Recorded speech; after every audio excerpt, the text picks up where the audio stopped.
Hello everyone. Post accounting में unit number 3 chapter number 4 direct labour start करीશું આપણે।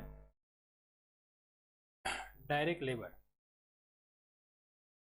પ્રોડક્ટની કોસ્ટના જે એલિમેન્ટ્સ હતા, એલિમેન્ટ ઓફ કોસ્ટ આપણે ઇન્ટ્રોડક્શનના ચેપ્ટર્સમાં જોયું હતું, જે 5 એલિમેન્ટ્સ હતા: material, labour, factory expense, office expense and selling and distribution.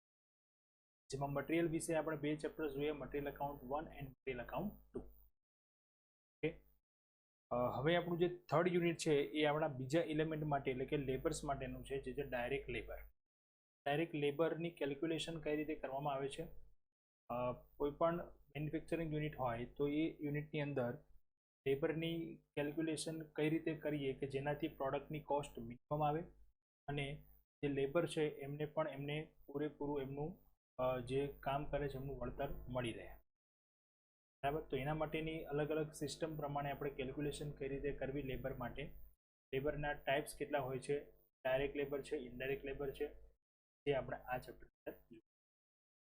બીજી વસ્તુ એ છે કે પ્રોડક્ટની જે ક્વોલિટી હોય કોઈ પણ જગ્યાએ, તો એ ક્વોલિટીનો જે આધાર છે મેઇન એના પ્રોડક્શન ડિપાર્ટમેન્ટ પર, પ્રોડક્શનનો જે આધાર છે એ ઓલવેઝ લેબર પર હોય છે, બરાબર। જો વર્કર છે એ વર્કરને પૂરેપૂરું મહેનતાણું મળી રહેતું હશે અને સારા સ્કિલ્ડ અને ક્વોલિફાઈડ વર્કર્સ જો હશે તો પ્રોડક્ટની જે ક્વોલિટી છે એ ક્વોલિટી જળવાઈ રહેશે, બરાબર છે। તો એના માટે શું અગત્યનું છે? તો એના માટે આપણે એક એનાલિસિસ એ જાણવું જરૂરી છે કે કોઈ પણ કંપનીની અંદર જે મેન્યુફેક્ચરિંગ ક્વોલિટી છે એ ક્વોલિટી એને આપણે ટકાવી રાખવી છે, તો ત્યાં જે લેબર છે એ લેબર ઓછા સમયમાં ચેન્જ ન થતા રહેવા જોઈએ। નવા લેબરની આપણે એપોઇન્ટમેન્ટ કરતા જઈએ અને જૂના લેબર જો ફેક્ટરી છોડીને જતા રહેતા હોય તો એ યુનિટની અંદર જે ક્વોલિટી છે એ મેન્ટેન નહીં થઈ શકે। તો આજે જૂના વર્કર જાય છે અને નવા વર્કરની અપોઇન્ટમેન્ટ થાય છે, એ શું છે? એ છે ટર્ન ઓવર। કોનું ટર્ન ઓવર છે? લેબર। તો અહીંયા આપણે એક બીજી મેથડ એ પણ છે કે જેમાં આપણે લેબર ટર્ન ઓવરની પણ કેલ્ક્યુલેશન કરીશું અને એ કેલ્ક્યુલેશનના આધારે આપણે લેબરનું જે ફ્લક્ચ્યુએશન, જે વધઘટ થતી રહી છે કે જે સુધારા વધારા થાય છે ક્વોલિટીની રહેતા હોય એ પણ આપણે કરીશું, બરાબર છે। તો આ ચેપ્ટરમાં આપણે એ બે મેથડ વિશે શીખવાનું છે। સ્ટાર્ટ કરીએ આપણે ડાયરેક્ટ લેબર। સૌથી પહેલા તો આપણે જોઈએ ડાયરેક્ટ લેબર અને ઇનડાયરેક્ટ લેબર એ બંને શું છે, એટલે કે કોને કહેવાય ડાયરેક્ટ લેબર અને કોને કહેવાય ઇનડાયરેક્ટ લેબર, બંને વચ્ચે શું ડિફરન્સ છે ખાસ તો। અને આપણે જે આ ચેપ્ટરમાં વાત કરીશું એ બધું શેની વાત કરીશું? ડાયરેક્ટ લેબરની, ઇનડાયરેક્ટ વેજીસની કે ઇનડાયરેક્ટ લેબરની નહીં। જો આ બંને વચ્ચે ડિફરન્સના પોઈન્ટ્સ છે આટલા। ફર્સ્ટ જોઈએ ડાયરેક્ટ વેજીસમાં, વેજીસ અને લેબર બંને એક જ ગણાશે, વેજીસ કહેવાય અને લેબર પણ કહેવાય। Wages paid to those who are directly connected with production in any job, process, department or unit are called direct wages. Wages paid to tailor in a garment factory, એક example પણ અહીં આપ્યું છે। Wages paid to those who are connected directly with the production in જે આપણે job કરીએ છીએ, મતલબ કે જે પણ મેન્યુફેક્ચરિંગ એક્ટિવિટી કરીએ છીએ અને એના સાથે જે ડાયરેક્ટ કનેક્ટેડ છે એવા લોકોને જો આપણે કોઈ પણ વેજીસ પેડ કરીએ, ડાયરેક્ટ વેજીસ। ગાર્મેન્ટ ફેક્ટરી હોય અને એના અંદર જે ટેલર હોય એ ટેલરને આપણે મતલબ જે સીવાનું કામ કરે, સિલાઈ કામ કરે, એને આપણે જે લેબર કરીએ તો એ લેબર પેમેન્ટ જે ગણાશે આપણું ડાયરેક્ટ, એ ડાયરેક્ટ કનેક્ટેડ છે વિથ પ્રોડક્ટ, એ એના વગર એ પ્રોડક્ટ બની જ નહીં શકે, બરાબર। મેજર પાર્ટ એનો એના અંદર આવી જાય છે। ઇનડાયરેક્ટમાં શું કહે છે? જો wages paid to those who are not directly but only indirectly connected with production or any job, process or unit are called indirect wages. Example છે અહીંયા wages paid to supervisor or foreman. Wages એટલે salary પણ આપણે કહી શકીએ, પણ અહીંયા salary word એટલા માટે યુઝ નથી કર્યો કારણ કે એ અહીંયા સેલરી ફિક્સ હોય છે અને વેજીસ ફિક્સ નથી, બરાબર। વેજીસમાં અહીંયા શું કીધું? જો ડાયરેક્ટ એટલે સીધું કનેક્ટેડ હોય છે મેન્યુફેક્ચરિંગ પ્રોડક્ટ સાથે, મેન્યુફેક્ચરિંગ એક્ટિવિટી સાથે, જ્યારે ઇનડાયરેક્ટમાં શું છે? કનેક્ટેડ છે, મેન્યુફેક્ચરિંગ એક્ટિવિટી સાથે જ કનેક્ટેડ છે બટ ઇનડાયરેક્ટલી। એક ફેક્ટરીની અંદર 3-4 પ્રકારના અલગ અલગ જોબ ચાલતા હોય અને એ અલગ અલગ જોબની અંદર અલગ અલગ વર્કર્સ કામ કરતા હોય તો એ બધાનું જે છે એ બધાની વેજીસ એટલે જે લેબરનું પેમેન્ટ અલગ અલગ હોય છે, જે જેટલું કામ કરશે એ પ્રમાણે, જેવું કામ કરશે એ પ્રમાણે। પણ માનો કે એ બધાની ઉપર એક દેખરેખ રાખવા માટે એક સુપરવાઇઝર રાખવામાં આવે છે.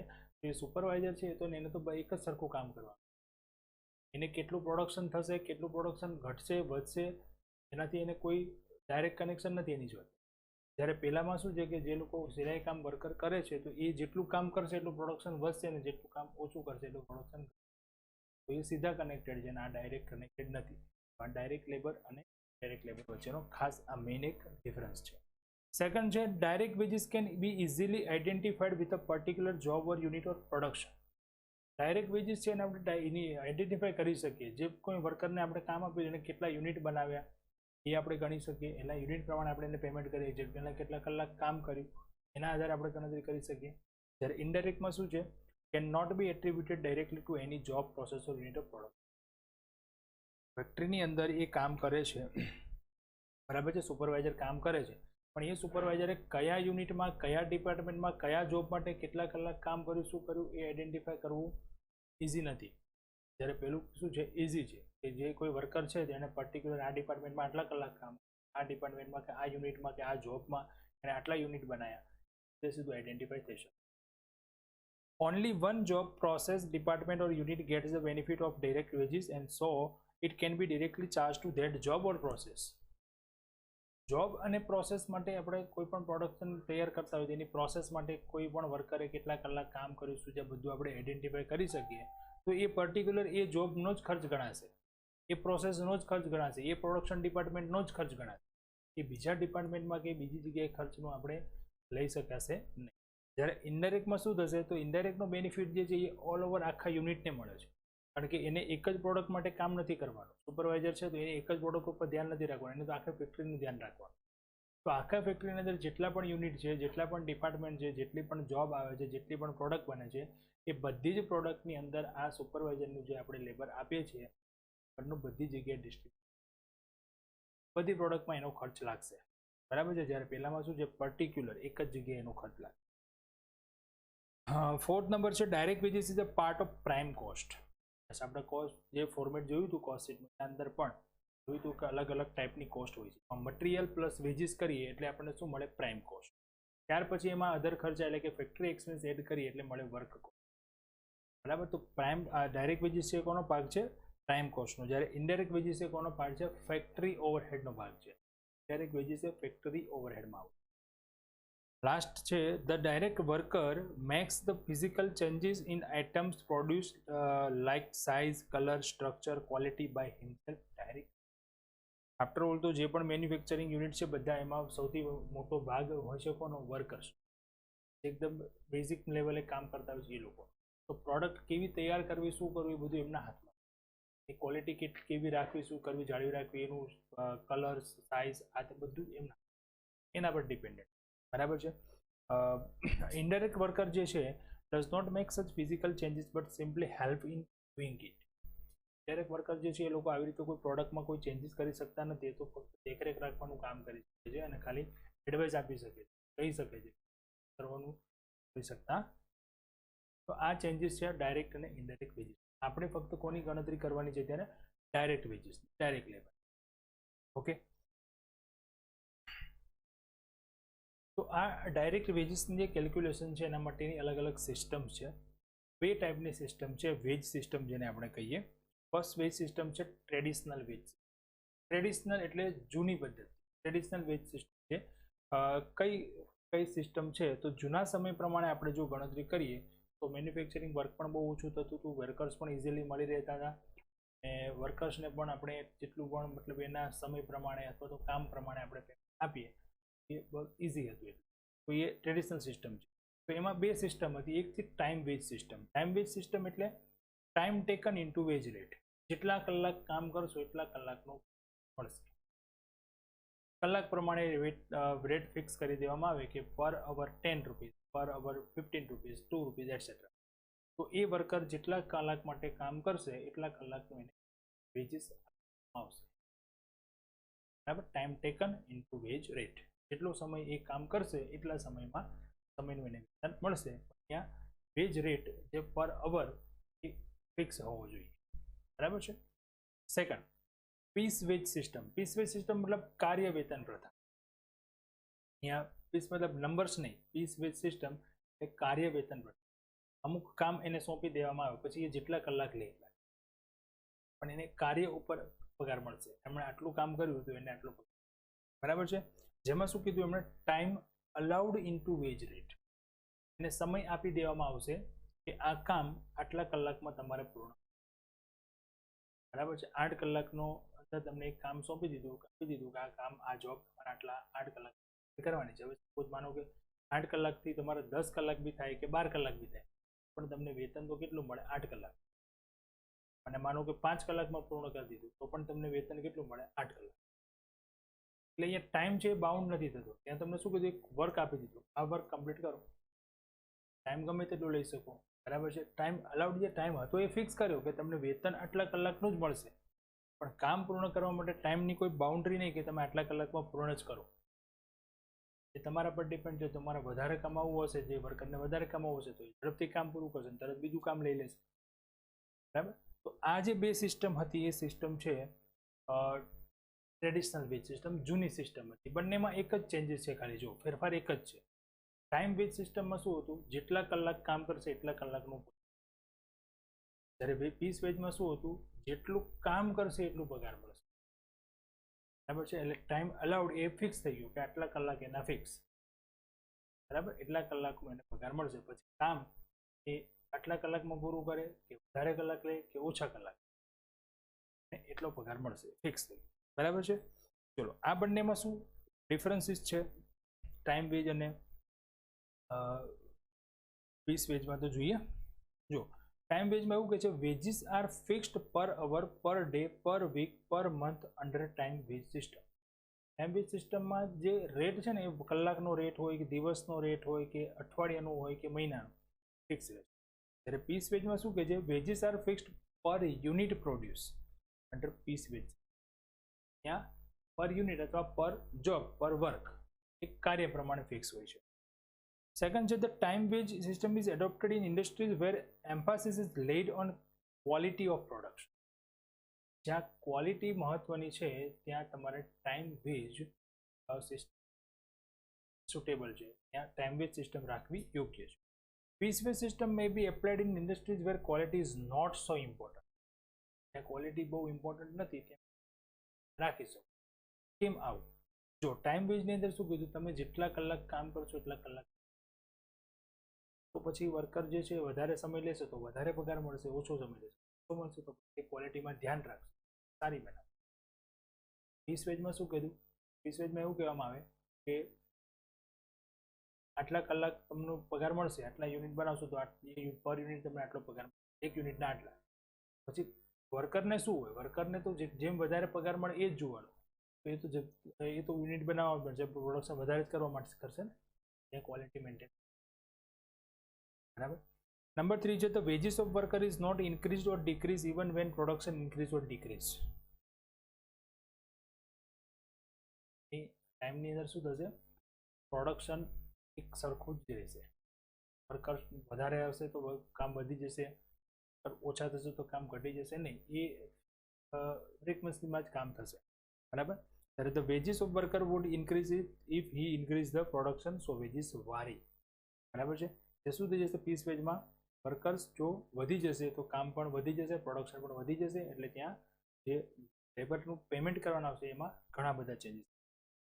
Strict supervision becomes necessary in order to see that workers do not waste time and do less work. જો ટાઈમ વેજ સિસ્ટમ આ એક સુપરવિઝન રાખવું પડે, બેસી રહે તો પણ સમય તો ચાલુ જ રહેશે, તમને એ પ્રમાણે પગાર તો આપવાનો જ છે, તો આપવાની છે, વેજીસ આપવાની જ છે, તો લોકો ખોટો સમય વેસ્ટ ના કરે એ સ્ટ્રિક્ટલી ધ્યાન રાખવું પડે, બરાબર છે. જ્યારે સામે જોઈએ આપણે તો there is no need to supervision. અહીંયા સુપરવિઝન કરવાની જરૂર જ નથી. એ લોકો જેટલું વધારે પ્રોડક્શન કરશે એટલું વધારે પગાર મળશે, વધારે વેજીસ મળશે, તો એ લોકો ખોટો ટાઈમ વેસ્ટ જ નહીં કરે. Piece wage system. નંબર 5 છે there is no temptation to the worker to increase production and work with unnecessary haste, hence there is a less wastage, careful use of machines and equipment and less accidents. એ સિસ્ટમનો એક benefit પણ કહી શકીએ આપણે કે અહીંયા workers માટે hard and fast કામ કરવું એવું બહુ જરૂરી નથી. તો જેટલો સમય કામ કરશે એટલા સમય વર્ક લેબર મળવાની છે, તો લોકો ખોટું કોઈ પણ વેસ્ટેજ નહીં કરે, ખોટું કોઈ મશીન વધારે પડતા નહીં કરે, એક્સિડન્ટ બનવા ઓછા થઈ જાય. ત્યારે પીસ વેજેશનમાં શું થઈ જશે, વધારે વેજીસ મેળવવા માટે વર્કર્સ મેક્સ અનનેસેસરી હેઝ, તો waste increase and there is a greater risk of accident થવાના પણ ચાન્સીસ ત્યાં વધી જાય છે. બરાબર. નંબર 6 છે time wages does not to justice to efficient worker and they are disappoint. એનો નેગેટિવ ઇમ્પેક્ટ છે ટાઈમ વેજ સિસ્ટમનો. અહીંયા બધા વર્કર એક સરખા થઈ જાય ટાઈમ વેજમાં. જે મોર પાવરફુલ મોર ઇફિશિયન્ટ વર્કર હોય એને એક ડિસઅપોઇન્ટ થઈ જાય, હું પણ આટલું જ કામ કરું છું તો મને પણ આટલી જ વેજ મળે છે, બીજો વર્કર છે એને ઓછું નોલેજેબલ છે, ઓછું કામ કરે છે તો પણ એને મારે જેટલી વેજ. આ પીસ વેજમાં આવું નહીં થાય, જે મોર ઇફિશિયન્ટ એ વધારે મેળવશે અને જે ઓછું ઇફિશિયન્ટ ઓછું કામ કરશે ઓછો પગાર મળશે. બરાબર. Efficient workers have enough incentives as they can increase their income by producing more. Okay, the worker tries to avoid work. Time વેજમાં લોકો ખોટું બેસી રહેશે, એમને તો સમય જાય એ પ્રમાણે પગાર મળવાનો જ છે તો એ લોકો થોડા બેસી રહેશે. અને ત્યાં પીસ વેજ સિસ્ટમમાં કહી શકીએ there is competition to get more and more work. જ્યાં સાથે કોમ્પિટિશન કરશે, આનું વધારે છે તો મારું વધારે કામ થવું જોઈએ એ પ્રમાણે. બરાબર. લાસ્ટ છે while fixing time wage rates the quality which an average worker can produce within a fixed time is taken in. અહીંયા આપણે જ્યારે ટાઈમ વેજ સિસ્ટમ પ્રમાણે જો વેજ રેટ નક્કી કરતી વખતે ક્વોલિટી છે એવરેજ વર્કરની એ પણ ધ્યાનમાં રાખવી પડે. એ પ્રમાણે આપણો 1 કલાકનો રેટ. જ્યારે પીસ વેજ સિસ્ટમમાં શું કરવું પડે તો સ્ટાન્ડર્ડ ટાઈમ ફિક્સ કરવો પડે કે આટલા સમયમાં આ કામ થઈ જ જવું જોઈએ. બરાબર છે. એક સ્ટાન્ડર્ડ ટાઈમ ફિક્સ કરી દે કે મેક્સિમમ આટલો ટાઈમ તો થશે જ. બરાબર છે. મિનિમમ ટાઈમમાં કોઈ કામ પૂરું કરે મતલબ ક્વોલિટી બરાબર. બરાબર. મેક્સિમમ કોઈ કામ માટે આપણે 8 કલાક નક્કી કર્યા હોય ફિક્સ કે આ કામ માટે 8 કલાક તો થશે, કોઈ વર્કર કલાકમાં જ કમ્પ્લીટ કરી દે તો મતલબ એ કામ બરાબર થયું. મતલબ સ્ટાન્ડર્ડ ટાઈમ ત્યાં ફિક્સ કરવો પડે. બરાબર. Careful time and motion studies એટલે ભૂતકાળના અનુભવના આધારે આપણે આ ટાઈમ નક્કી. બરાબર છે. તો આ આપણી ટ્રેડિશનલ સિસ્ટમ હતી time wage and piece wage system. એકદમ કેલ્ક્યુલેશનમાં ઇઝી ફોર્મ્યુલા જે છે એ પ્રમાણે તમારે ખાસ કેલ્ક્યુલેશન કરવાની છે. Time taken into wage rate, time allowed into wage. Simple. Second છે incentive wage system. Incentive wage system એટલે જે જૂની સિસ્ટમ હતી એના આધારે હવે આપણે આ નવી સિસ્ટમ એપ્લાય કરી. જે જૂની સિસ્ટમની જે લિમિટેશન હતી એ લિમિટેશન દૂર કરવા. એટલે કે જે મોર એફિશિયન્ટ વર્કર છે, મોર પાવરફુલ વર્કર છે, મોર નોલેજેબલ વર્કર છે, એ લોકોને ડિસઅપોઇન્ટ ના થાય કે એમને કામ કરવાની વધારે મોટિવેશન મળે એ પ્રમાણે. બરાબર છે. ફર્સ્ટ છે એમાં હેલ્સી પ્લાન. હેલ્સી પ્લાન છે time veg into bonus 50% of time saved. Time veg એટલે ઉપર જે જૂની સિસ્ટમ હતી એ જ ટાઈમ વેજ મતલબ time taken into wage rate. પણ હેલ્સી એવો પ્લાન આપ્યો કે તમે ટાઈમ વેજ આપો પ્લસ એને બોનસ આપો. બોનસ કયું તો કે જેટલો સમય બચાવે 50% એને બોનસ. બરાબર. જેટલો સમય બચાવે 8 કલાક બચાવે તો 4 કલાકનો એમને બોનસ વેતન ફ્રીમાં આપો. કામ નથી કર્યું એમ છતાં પણ આપો. બોનસ મળશે તો એ ઇન્સેન્ટિવ મતલબ એને પ્રોત્સાહન મળશે ને વધારે સારું કામ કરવા એ પ્રેરિત થશે. બરાબર. સેકન્ડ છે રોવેન પ્લાન. રોવેનમાં એવું પણ કહ્યું એમણે ટાઈમ વેજ પ્લસ બોનસ કહ્યું અહીંયા એમણે. પણ અહીંયા બોનસ જે છે ને એમણે 50% ઓફ ટાઈમ સેવ્ડ નથી કીધું. એમણે શું કર્યું પ્રપોર્શનેટ બોનસ કર્યું. પ્રપોર્શનેટ બોનસ એટલે જેટલો સમય એને બચાવ્યો એ પર્સન્ટેજ આધારે આપણે એને ટાઈમ વેજ નું બોનસ આપો. એટલે કે ટાઈમ વેજ આપો plus time saved divide by time allowed. જેટલો સમય આપ્યો હતો એટલામાંથી કેટલા સમયમાં કામ પૂર્ણ કર્યું એ જે પ્રમાણસર હતું એ પ્રમાણસર. પર્સન્ટેજ ફિક્સ નહીં 50%. અને જેટલો સમય બચાવ્યો એના પર્સન્ટેજના આધારે આપણે એને ટાઈમ વેજ બોનસ. તો time saved divide by time allowed into time wage. આ થઈ ગયું રોવેન. ટાઈમ વેજ છે સાથે બોનસ કઈ રીતે આપવું એ થોડી ચેન્જ થાય છે. બરાબર. હવે અહીંયા જો હેલ્સીમાં ધ્યાન રાખજો 50% એનું કોમન નિયમ છે. પણ જો તમને ક્વેશ્ચનમાં ક્યાંક હેલ્સી પ્લાન વિશે ગણતરી કરવાની કહી હોય અને હેલ્સીમાં તમને એવું કીધું હોય કે 40% બોનસ આપવાનું, 40% ગણવાનું, 30% કીધું 30% ગણવાનું. એ rate industries wise factories wise અલગ અલગ હોય છે. બરાબર. પણ કંઈ જ ના કીધું હોય તો 50%. લાસ્ટ છે number 3 Taylor's differential wage rate system. ટેલર્સે એક ડિફરન્ટ સિસ્ટમ આપી. એમણે શું કર્યું, number of unit produce into rate per unit, per hour નહીં, રેટ પર યુનિટ. એક યુનિટના આટલા પૈસા, જેટલા યુનિટ બનાવશે એટલા યુનિટ. બરાબર. તો આ થઈ ગઈ આપણી ઇન્સેન્ટિવ વેજ સિસ્ટમ. ટોટલ આપણી આ ફર્સ્ટ મેથડની જે અંદર વેજની કેલ્ક્યુલેશન કરવાની છે. કેલ્ક્યુલેશન અંદર આ 5 ફોર્મ્યુલા છે, જેમાં 2 ટ્રેડિશનલ છે અને 3 ઇન્સેન્ટિવ છે. ટ્રેડિશનલમાં time wage system, piece wage system, અને ઇન્સેન્ટિવમાં 3 છે, હેલ્સી, રોવેન અને ટેલર. હેલ્સીમાં યાદ રાખવાનું ટાઈમ વેજ પ્લસ 50% બોનસ. રોવેનમાં યાદ રાખવાનું પ્રપોર્શનેટ બોનસ, એટલે કે time wage plus time saved divide by time allowed into time wage. ટેલર્સમાં તો number of unit per unit. બરાબર. તો ફર્સ્ટ મેથડની અંદર આપણે આ 5 ફોર્મ્યુલા યાદ રાખવાની છે અને એના આધારે આપણે ક્વેશ્ચન જોવા. બરાબર. હા, એક બે ક્વેશ્ચન જોઈ લઈએ. સમ નંબર 1 છે.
સમ નંબર 1 છે. Standard time for a job in a factory is 8 hours. મતલબ ટાઈમ ફિક્સ કર્યો છે 8 કલાકનો. સ્ટાન્ડર્ડ ટાઈમ, પ્રમાણિત સમય નક્કી કરવામાં આવ્યો છે 8 કલાક. A worker has paid at 10 rupees પર અવર. 1 કલાકનો રેટ છે 10 રૂપિયા, 10 rupees. Actual time taken is 6 hours. ખરેખર જે કલાક કામ થયું એ છે 6 hours. Calculate the wage payable to the worker on time basis and piece basis. એટલે બંને ટ્રેડિશનલ સિસ્ટમ. તો સૌથી પહેલા તો ક્વેશ્ચનમાંથી અહીંયા નક્કી કરો ટાઈમ અલાઉડ કેટલો હતો. તો ટાઈમ અલાઉડ હતો 8 hours. ટાઈમ ટેકન હતું 6 hours. રેટ છે, વેજ રેટ છે પર અવર 10 rupees. બસ ફોર્મ્યુલા એપ્લાય કરું. ફર્સ્ટ ફોર્મ્યુલા આપણે યુઝ કરીશું ટાઈમ વેજ સિસ્ટમ પ્રમાણે. Veg is equal to time taken into rate. તો ટેકન ટાઈમ હતો 6 અને રેટ હતો 10, 60 rupees. અને પીસ વેજ સિસ્ટમમાં જોઈએ તો પીસ વેજ સિસ્ટમની ફોર્મ્યુલા હતી time allowed into wage rate, એટલે કે 8 into 10, તો થઈ ગયા 80. ક્લિયર? તો અહીંયા આપણે ખાલી ફોર્મ્યુલા યુઝ કરવાની છે, રકમમાંથી ચેક કરવાનું છે કઈ કઈ વિગત ક્યાં આવશે એ. બરાબર. ચલો સેકન્ડ ક્વેશ્ચન જોઈએ. ક્વેશ્ચન નંબર 2 છે.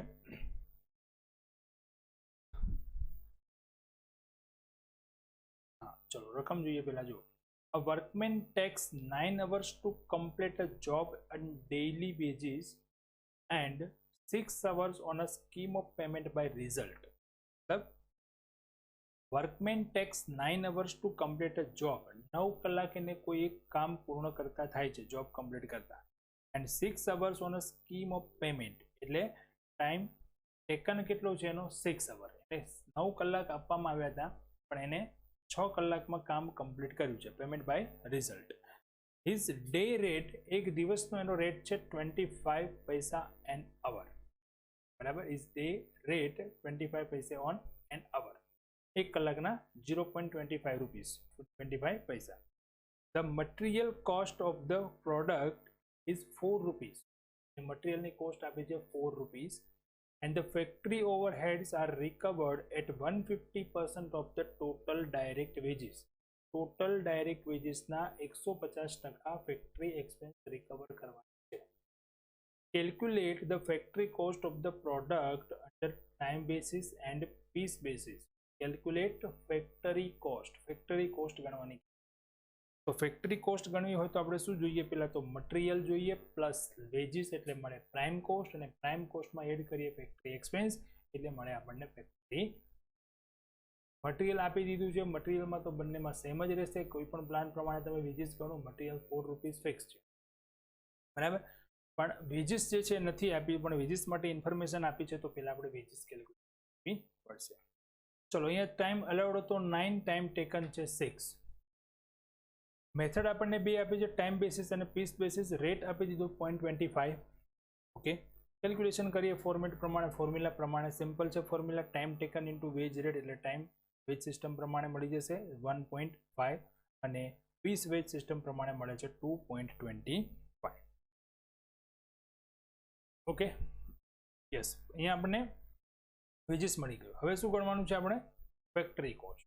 તો ફેક્ટરી કોસ્ટ ગણવા માટે બે મેથડ પ્રમાણે ગણવાનું છે. ટાઈમ બેસિસ પ્રમાણે કેટલી આવે છે, પીસ બેસિસ કેટલી આવે છે. તો સૌથી પહેલા મટીરિયલ લખી દો. મટીરિયલ હતું 4 રૂપીસ પર યુનિટ. લેબર આપણે ગણી તો 1.5 અને 2.25 આવે છે. આ બંનેનું ટોટલ કરો એટલે મળે પ્રાઇમ કોસ્ટ 5.5 અને 6. જેમાં પ્લસ કરો ફેક્ટરી એક્સપેન્સ, જે ફેક્ટરી એક્સપેન્સના 150% ઓફ લેબર. તો 1.5 ના 150% કરીએ એટલે 2.25 થશે, અને 2.25 જે પીસ બેસિસમાં છે એના 150% કરશો એટલે મળશે 3.375. જે પ્લસ કરો એટલે આપણને ફેક્ટરી કોસ્ટ મળે છે 7.5, 9. આ બંનેમાં ચેન્જીસ થવાનું કારણ ફક્ત શું છે? અહીંયા લેબર. તો અહીંયા 1.5 છે, અહીંયા 2.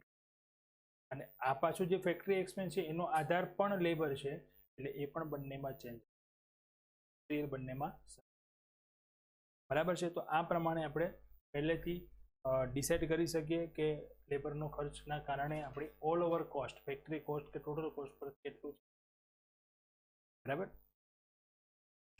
સમ નંબર 3 છે, standard task during the day is fixed at 15 units.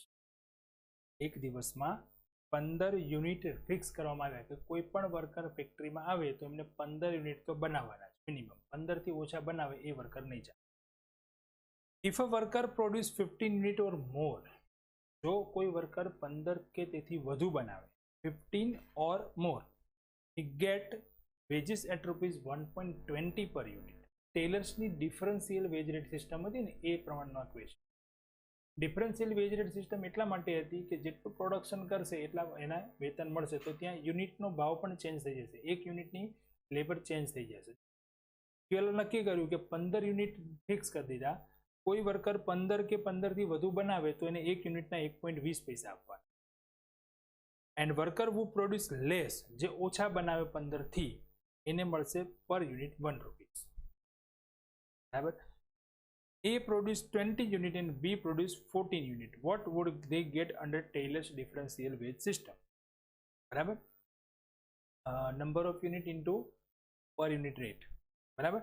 એ કેટલા બનાવે છે 20, મતલબ 15 થી વધારે, તો એને કેટલો ભાવ મળશે 1.20, તો એને મળશે 20.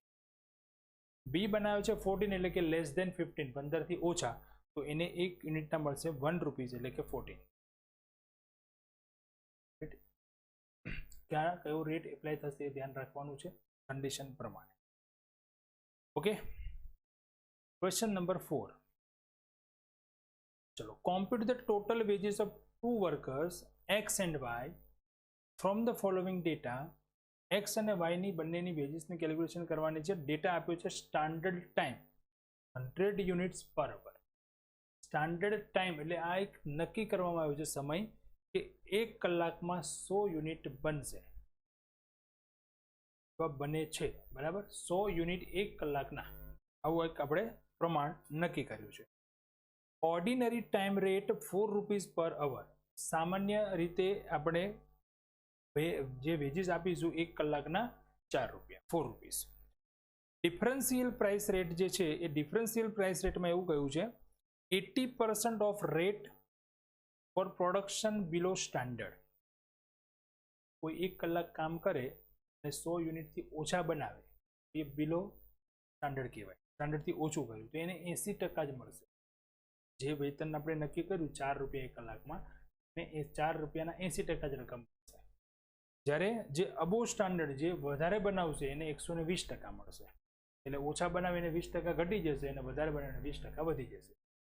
4 રૂપિયા એ રેટ છે, પણ રેટના પાછળ 80% ને 120%. ઓકે.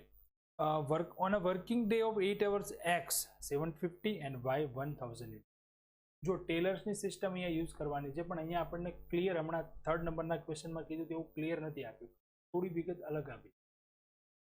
ફરી રકમ સમજીએ. જો એવું કહ્યું પહેલું કે 1 કલાકના 100 યુનિટ એ સ્ટાન્ડર્ડ છે, મતલબ 1 કલાક કામ કરે એને 100 યુનિટ તો બનાવવાના છે, બનશે જ, બરાબર.